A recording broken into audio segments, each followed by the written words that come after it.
भला चरवाहा मैं हूँ। एजेकियल नबी ने अध्याय 34 में भविष्यवाणी की थी भले चरवाहे के विषय में, और वो भविष्यवाणी यीशु मसीह में पूरी हुई। इससे पहले कि हम नई व्यवस्था से वचन पढ़ें, हम पुरानी व्यवस्था से एजेकियल के ग्रंथ अध्याय 34 पद संख्या 11 और उससे आगे हम इस वचन को पढ़ेंगे।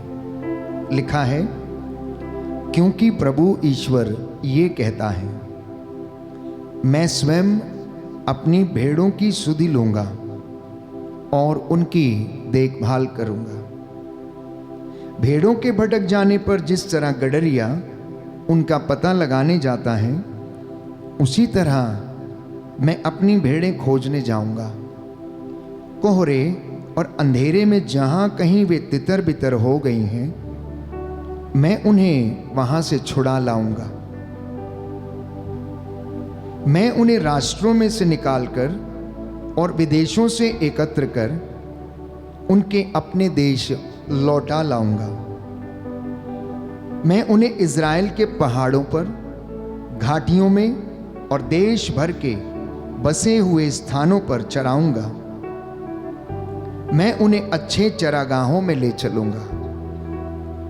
वे इज़राइल के पर्वतों पर चरेंगी, वहां वे अच्छे चरागाहों में विश्राम करेंगी और इज़राइल के पर्वतों की हरी भरी भूमि में चरेंगी। प्रभु कहता है, मैं स्वयं अपनी भेड़ों का चरवाहा होऊंगा और उन्हें विश्राम करने की जगह दिखाऊंगा। जो भेड़ें खो गई हैं, मैं उन्हें खोज निकालूंगा। जो भटक गई हैं, मैं उन्हें लौटा लाऊंगा। जो घायल हो गई हैं, उनके घावों पर पट्टी बांधूंगा। जो बीमार हैं, उन्हें चंगा करूंगा। जो मोटी और भली चंगी हैं, उनकी देखरेख करूंगा। मैं उनका सच्चा चरवाहा होऊंगा। मेरी भेड़ों, तुम्हारे विषय में प्रभु ईश्वर ये कहता है, मैं एक एक करके भेड़ों, मेढ़ों और बकरों का सबका न्याय करूंगा। क्या तुम्हारे लिए यही काफी नहीं कि तुम अच्छे चरागाहों में चरो और अपने चरागाहों का शेष भाग अपने पांवों से रौंदो, स्वच्छ पानी पियो और शेष पानी अपने पांवों से मथ दो? क्या मेरी भेड़ें तुम्हारे पैरों से रौंदे चरागाहों में चरें और तुम्हारे पांवों से मथा पानी पिएं? इसलिए प्रभु ईश्वर ये कहता है, मोटी और दुबली भेड़ों का मैं ही न्याय करूंगा। तुम तब तक सभी कमजोर भेड़ों को अपनी बगल और कंधे से धक्के देती और अपने सींगों से मारती जाती हो, जब तक तुम उन्हें बाहर नहीं भगा देती। इसलिए मैं अपनी भेड़ों की रक्षा करूंगा और वे कभी दूसरों की शिकार नहीं होंगी, और मैं भेड़ और भेड़ के बीच न्याय करूंगा। मैं उनके लिए एक चरवाहे अपने सेवक दाऊद को नियुक्त करूंगा और वह उनको चराएगा और उनका चरवाहा होगा। मैं प्रभु उनका ईश्वर होऊंगा और मेरा सेवक दाऊद उनका शासक होगा। यह मैं प्रभु ने कहा है। मैं उनके साथ शांति का विधान स्थापित करूंगा तथा देश से बनेले पशुओं को निकाल बाहर करूंगा, जिससे कि वे उजाड़ खंड में सुरक्षित रह सकें और जंगलों में सो सकें। मैं उनको और अपनी पहाड़ी के चारों ओर के स्थानों को आशीर्वाद दूंगा। कहता है, मैं उनको और अपनी पहाड़ी के चारों ओर के स्थानों को आशीर्वाद दूंगा। मैं समय पर वर्षा कराऊंगा, वह आशीर्वाद की वर्षा होगी। आमीन, हालेलुया, हालेलुया। यीशु की स्तुति हो, यीशु की स्तुति यीशु हो, को धन्यवाद, यीशु को धन्यवाद, यीशु की आराधना हो, यीशु की आराधना यीशु हो, की महिमा हो, यीशु की महिमा यीशु हो, को धन्यवाद। यीशु को धन्यवाद। हालेलुया। हालेलुया। हे प्रभु यीशु, हे प्रभु मैं यीशु, विश्वास करता हूँ मैं विश्वास आप करता भला हूँ, चरवाहा हैं। आप भला चरवाहा हैं। मैं आपकी आवाज को मैं आपकी आवाज को पहचानता हूँ। पहचानता हूँ। Hallelujah, hallelujah. हालेलुया। हालेलुया। तो प्रियजनों, एजेकियल नबी के ग्रंथ में ईश्वर ने ये एजेकियल के द्वारा भविष्यवाणी की और इजराइलियों को ये बताने का प्रयास किया कि मैं सच्चा चरवाहा हूं। एक गडरिया जैसे अपनी भेड़ की रक्षा करता है, रखवाली करता है। आप में से बहुतों के घर में पेट एनिमल्स हैं। आप में से बहुतों के घर में शायद गाय है, बकरी है, भैंस है या अन्य पालतू पशु हैं जिनको आप बहुत प्यार करते हैं और जो आपके बहुत काम आते हैं। गाय, बैल, भेड़, बकरी, भैंस आपके काम आते हैं प्यारे भाइयों और बहनों। और आप में से तो कुछ लोग इतना प्यार करते हैं उनको कि आपने उनको पेट नेम दे रखे हैं। आपने उनको पेट नेम दे रखा है। छोटे बच्चे अपनी बकरी को छम्मो रानी, छबीली, रानी, इस तरीके के नाम देकर पुकारते हैं गाँव में। और ग्वाला जब अपनी भेड़ों के पीछे पीछे रहता है, वो एक एक को नाम लेकर पुकारता है, क्योंकि उसका रोज का उठना बैठना उनके साथ होता है। और भेड़ें कितनी सादगी से उसकी आवाज़ को सुनती हैं और उसके पीछे पीछे सिर झुका के चलती रहती हैं। तो परमेश्वर हमें यह बताना चाहता है कि जिस तरीके से एक गडरिया, एक ग्वाला अपनी भेड़ों की देखभाल करता है, अपने पालतू पशुओं की और पेट एनिमल्स की देखभाल करता है, मैं भी प्रभु अपनी प्रजा इज़राइल की इसी तरीके से देखभाल करता हूँ। अब आप में से जो गडरिए हैं, जो ग्वाले हैं, जो किसान हैं, जिनके घर में जानवर हैं, आपको पता है कि किस प्रकार से भेड़ की या फिर अपने गाय या फिर भैंस की देखभाल करनी है। जब वो लिटर करने के लिए तैयार होती हैं, जब वो प्यारे भाइयों और बहनों गर्भावस्था में होती हैं, तो गडरिया उसे धीरे धीरे ले चलता है, दूसरे जानवरों से उसे अलग बांधता है, उसकी देखभाल करता है ताकि दूसरे पशु उसको धक्का ना मारें। और इसमें लिखा गया है कि तुम मोटी मोटी तगड़ी भेड़ें इन पतली पतली छोटी छोटी भेड़ों को क्या करती हो, टक्कर मारती हो, जब तक कि तुम उन्हें बाड़े में से बाहर ना निकाल दो। तो ये संकेत दिया गया है कि तुम में से कुछ लोग जो अपने अहंकार में, घमंड में और ताकत में और सामर्थ्य में, धन संपत्ति के अहंकार में रहते हैं और दूसरे लोगों को, शोषित और गरीबों को कुचलने का प्रयास करते, कहता है मैं तुम्हारा न्याय करूंगा, मैं तुम्हारा न्याय करूंगा। कहता मैं भेड़ों को अलग करूंगा, मेढ़ों को अर्थात उनके बच्चों को अलग करूंगा, बकरों को अलग करूंगा, बकरियों को अलग करूंगा। एक गडरी को अपने पेट एनिमल्स के विषय में सब कुछ पता रहता है, अपने पशुओं के विषय में सब कुछ पता रहता है, कौन सा मारने वाला है, कौन सा प्यार करने वाला है, किसको पुचकारा जा सकता है या किसको कैसे कब्जे में किया जा सकता है, वो सब जानता है। और यहाँ परमेश्वर प्यारे भाइयों और बहनों अपने आप को गडरिया कहकर अपनी प्रजा को संबोधित करता है। पुरानी व्यवस्था में हम पढ़ते हैं परमेश्वर को अनेक नाम दिए गए, भला चरवाहा, भला गडरिया, शांति का राजकुमार, यहोवा परमेश्वर, एल शद्दाई, इस तरीके के प्यारे भाइयों और बहनों परमेश्वर को नाम दिए गए हैं और इन नामों से पुकारा गया है। वो परमेश्वर चंगा करने वाला परमेश्वर, स्वस्थ करने वाला परमेश्वर। यदि राजाओं के दूसरे ग्रंथ अध्याय 20 पद संख्या 5 और उससे आगे आप पढ़ेंगे तो वहाँ पर प्यारे भाइयों और बहनों लिखा है कि परमेश्वर चंगा करने वाला परमेश्वर। राजाओं का दूसरा ग्रंथ अध्याय 20 पद संख्या 5 और उससे आगे। हालेलुया, हालेलुया, यीशु की स्तुति हो, यीशु को धन्यवाद, यीशु की आराधना हो, यीशु की महिमा हो, यीशु को धन्यवाद, हालेलुया। यहाँ पर लिखा है मेरी प्रजा के शासक हिजकिय्याह के पास लौट जाओ और उससे कहो तुम्हारे पूर्वज दाऊद का प्रभु ईश्वर यह कहता है, मैंने तुम्हारी प्रार्थना सुनी और तुम्हारे आंसू देखे हैं। मैंने तुम्हारी प्रार्थना सुनी और तुम्हारे आंसू देखे हैं।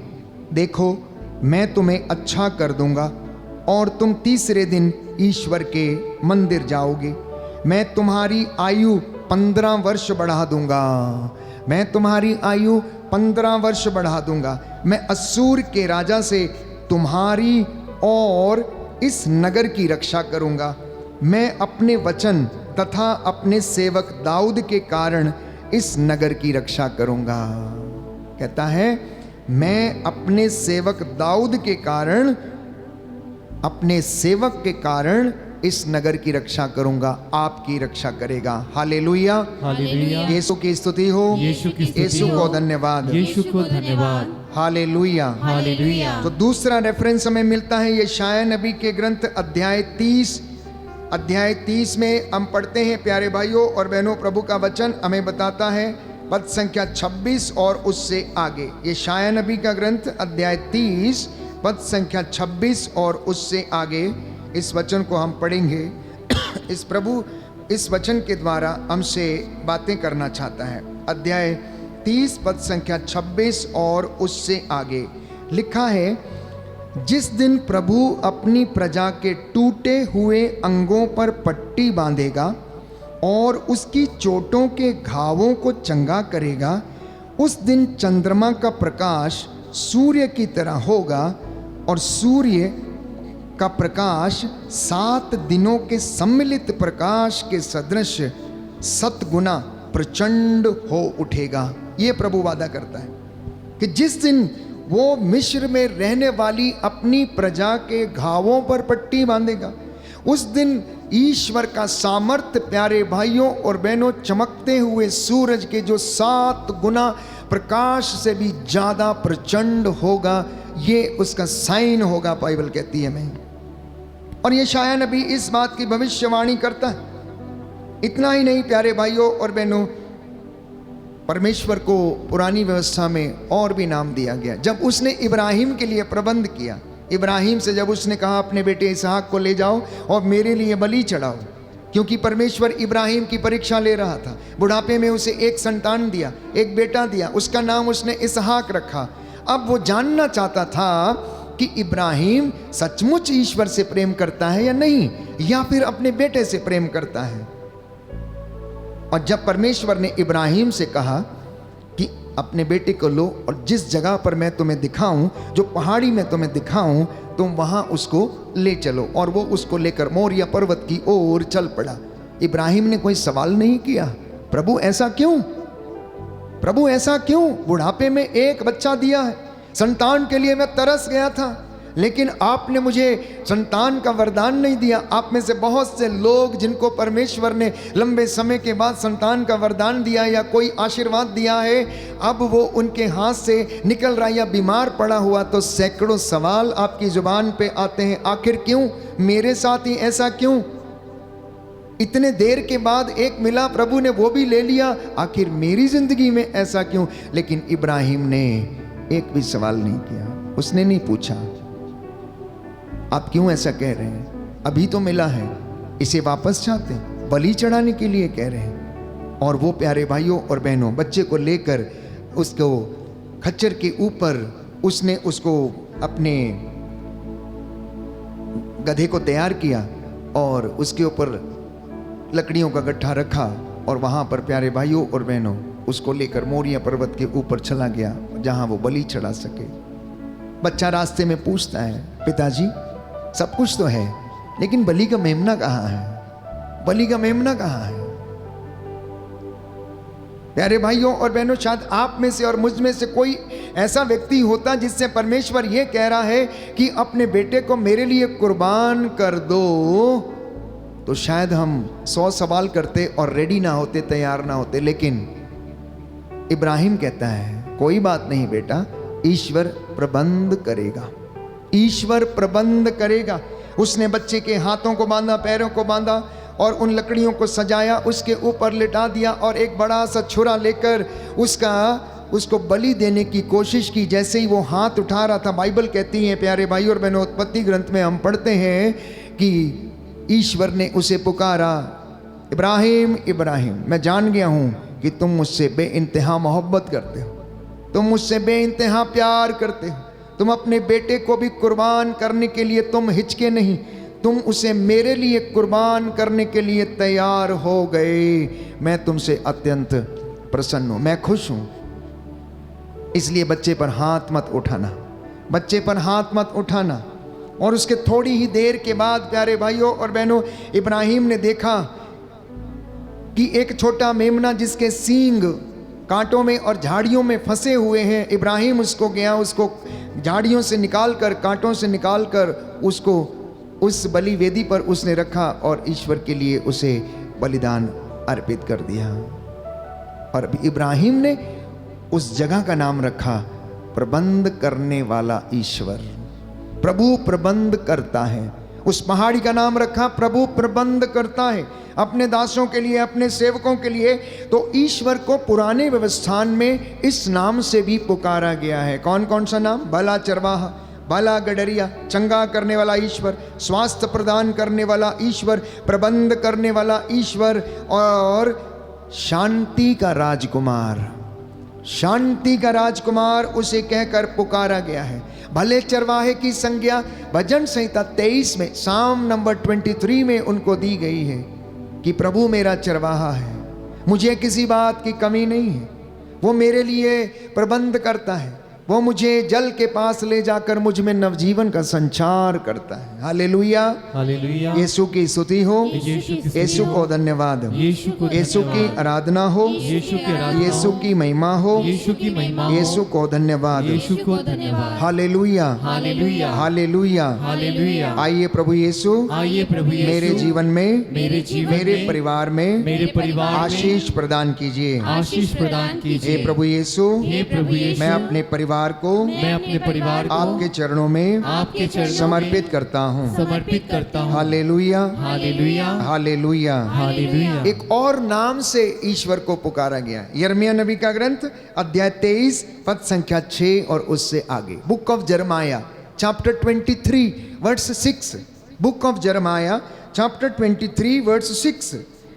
उसके राज्यकाल में यूदा का उद्धार होगा और इज़राइल सुरक्षित रहेगा। उसके राज्यकाल में यूदा का उद्धार होगा और इज़राइल सुरक्षित रहेगा और उसका यह नाम रखा जाएगा, प्रभु ही हमारी धार्मिकता है। प्रभु हमारी धार्मिकता है, ये संज्ञा दी गई है प्यारे भाइयों और बहनों। इतना ही नहीं, परमेश्वर ने स्वयं अपने नाम को जाहिर किया।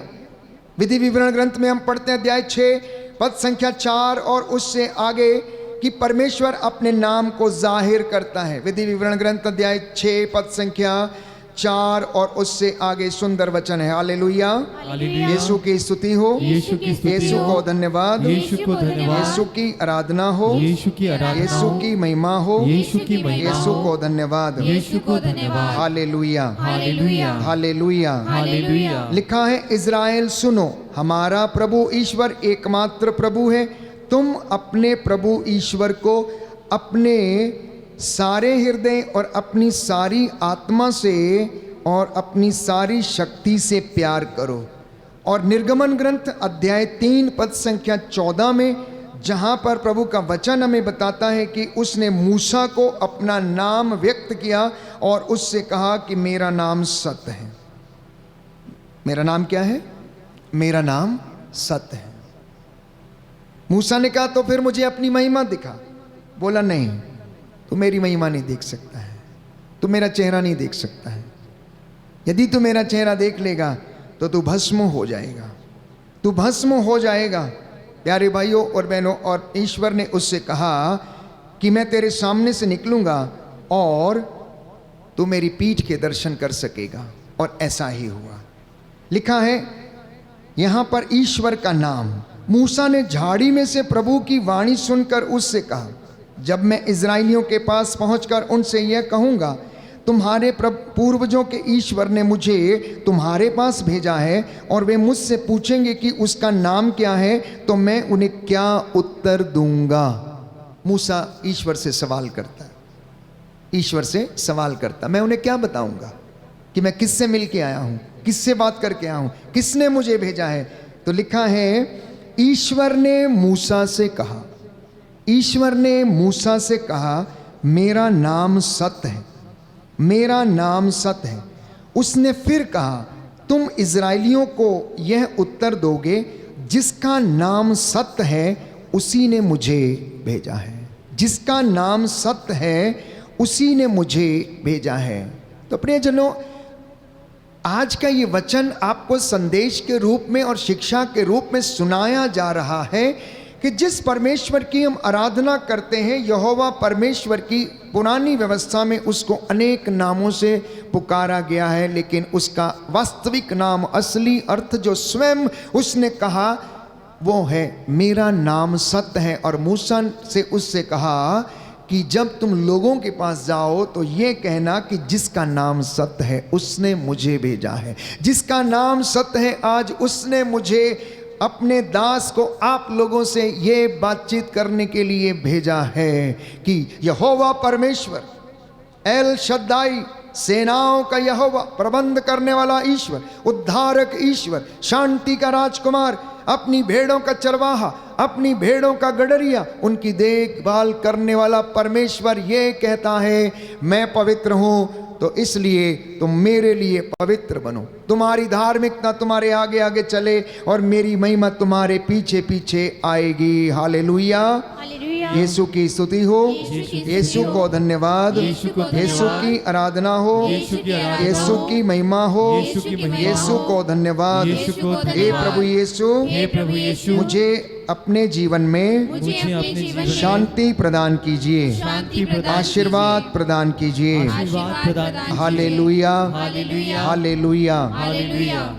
तो जब हम सुसमाचार में हम पढ़ते हैं तो सुसमाचार में प्रभु यीशु इन सारी भविष्यवाणियों को क्या करते हैं, पूरा करते हैं। और ये सारी भविष्यवाणियां यीशु मसीह में आकर पूरी होती हैं। जो पुरानी व्यवस्था में नबियों के द्वारा नबुवत की गई थी, घोषणा की गई थी, या परमेश्वर अपने नबियों के द्वारा बोला था, वो अब यीशु मसीह में पूरी होती हैं। तो बाइबल हमें बताती है प्यारे भाइयों और बहनों कि यीशु कहता है, मैं भला गडरिया हूँ, मैं भला गडरिया हूँ। कहता है जो भेड़शाला में पीछे के दरवाजे से प्रवेश करता है वो चोर है, वो चोर है, लेकिन जो सामने के दरवाजे से प्रवेश करता है वो वास्तव में सच्चा चरवाहा, सच्चा गडरिया, भला चरवाहा है। भले चरवाहे में और डुप्लीकेट चरवाहे में अंतर क्या है? भला चरवाहा अपनी भेड़ों को, प्यारे भाइयों और बहनों, जंगली जानवरों से बचाता है, और जब जंगली जानवर अटैक करता है तो वो उनसे क्या कर लेता है, लड़ने के लिए तैयार हो जाता है, रक्षा करने के लिए तैयार हो जाता है। लेकिन डुप्लीकेट चरवाहा जिसे कोई परवाह नहीं होती है, वो उनको वहीं पर छोड़कर वो भाग जाता है, वो भाग जाता है। इसलिए प्यारे भाइयों और बहनों, आज जब हम इस वचन को सुन रहे हैं तो प्रभु यीशु के इस वचन को हम आत्मसात करने की कोशिश करें। आप पिता, आप माता अपने घर के भले चरवाहे बनने का पूरा पूरा प्रयास करें। आप अपने खानदान के, अपने परिवार के भले गडरिए बनने की पूरी पूरी कोशिश करें। यदि आप अपनी कलीसिया की अगुवाई कर रहे हैं तो एक सच्चा चरवाहा बनकर उसकी अगुवाई करें, निस्वार्थ रूप से उनके साथ खड़े होने के लिए, उनके लिए प्रार्थना करने के लिए, उनको साथ लेकर चलने के लिए। और यदि आप माता पिता हैं तो आप अपने बच्चों को अच्छी शिक्षा भले चरवाहे के रूप में देने का पूरा पूरा प्रयास करें। और यदि आप टीचर हैं, विद्यालय में पढ़ाते हैं, या आप प्रोफेसर हैं, या किसी ऐसे बड़े बच्चों को आप शिक्षा देने का काम करते हैं, शिक्षा देने का भार आपने उठाया है, तो आप एक भले चरवाहे के जैसे आप उनकी देखभाल करें। और यदि आप डॉक्टर हैं, यदि आप नर्स हैं, तो भी आपकी जिम्मेदारी एक भले चरवाहे, भले गडरिये के लिए, जो अपनी भेड़ों के लिए प्रबंध करता है, अन्न का, जल का, उनके स्वास्थ्य की देखभाल करता है, उनके लिए रहने का प्रबंध करता है,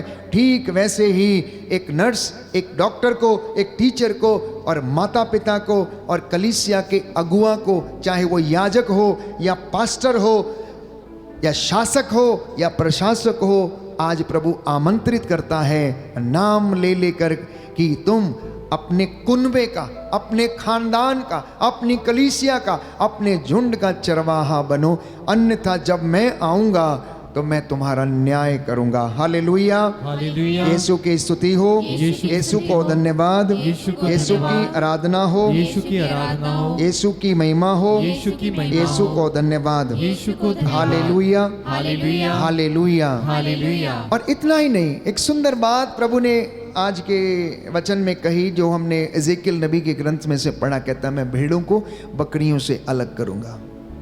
कहता मेरी भेड़ें मेरी आवाज़ को पहचानती हैं। आप कैसी भेड़ हैं? क्या आप उसकी आवाज़ को पहचानती हैं? पहचानती हैं कि नहीं पहचानती? पहचानते हैं आप लोग? पहचानते हैं, लेकिन कभी कभी नज़रअंदाज ज़रूर करते हैं। जब वो बुलाता है तब आप मोबाइल पे लगे रहते हैं। जब वो बुलाता है, आ जाओ बेटा, टाइम हो गया, भोज का प्रबंध हो गया है, आ जाओ, भोज तैयार है, बैठो, पहले हम दुआ कर लेते हैं, नहीं हम थोड़ी देर में आएंगे, आवाज़ को नज़रअंदाज करते, अनसुना करते हैं। प्यारे भाइयों और बहनों, हम में से बहुत सारे लोग इस प्रकार के एडिक्शन के शिकार हैं।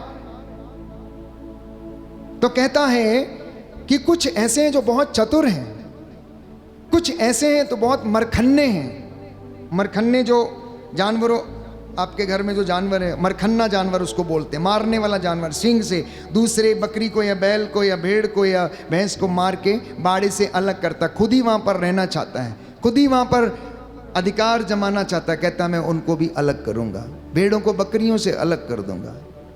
खासियत क्या है? खासियत क्या है? भेड़ और बकरी। आज प्रभु जानना चाहता है कि आप उसकी भेड़ हो या आप उसकी बकरी हो। भेड़ का गुण क्या है? भेड़ बोलती कैसे? भेड़ बोलती है वे वे वे। बकरी क्या करती? मैं।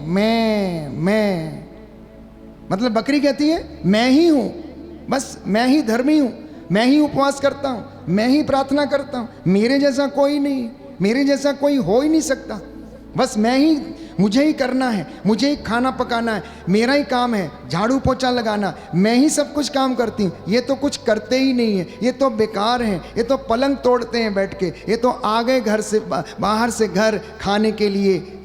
ये मैं की आदत है। भेड़ क्या कहती है?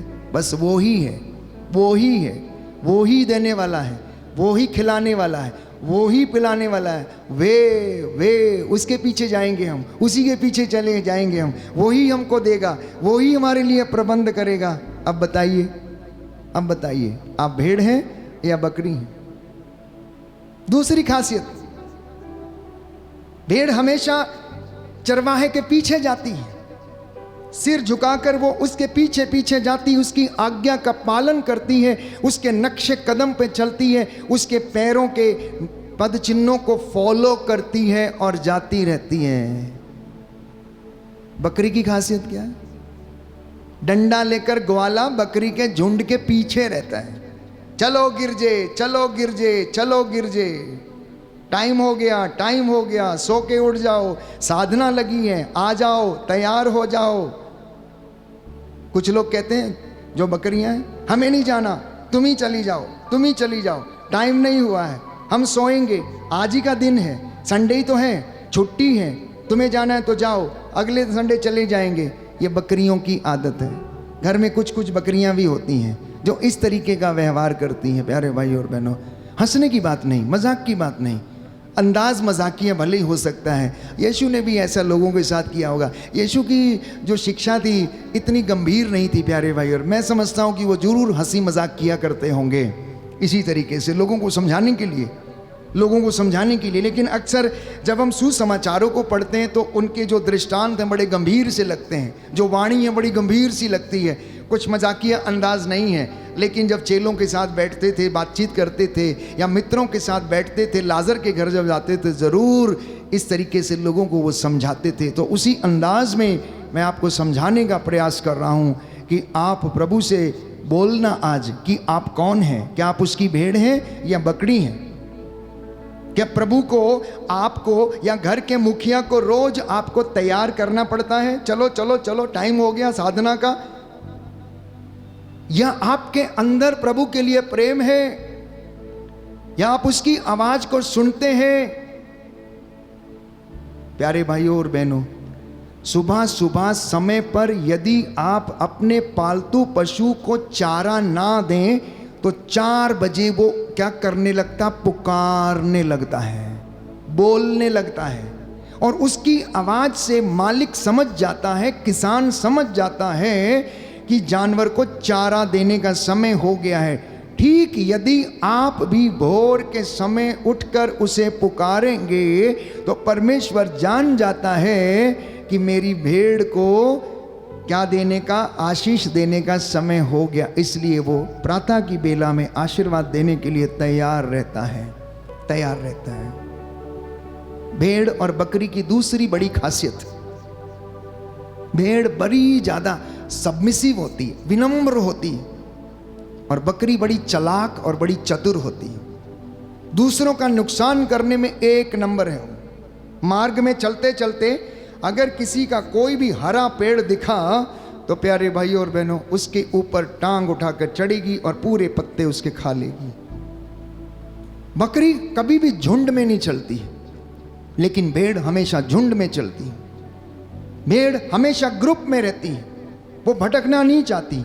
लेकिन अगर आप गोट्स को देखेंगे, बकरियों को देखेंगे, तो प्यारे भाइयों और बहनों वो अपनी अपनी दिशा पकड़कर भटके हुए रहते हैं, और इस तरीके के उनका जीवन है। ये दोनों में खासियत है। इसलिए यीशु ने कहा, प्रभु ने कहा, वचन में हम पढ़ते हैं कि जब वो न्याय का दिन आएगा तो वो क्या करेगा? मेढ़ों को बकरों से अलग करेगा, मेढ़ों को बकरों से अलग करेगा।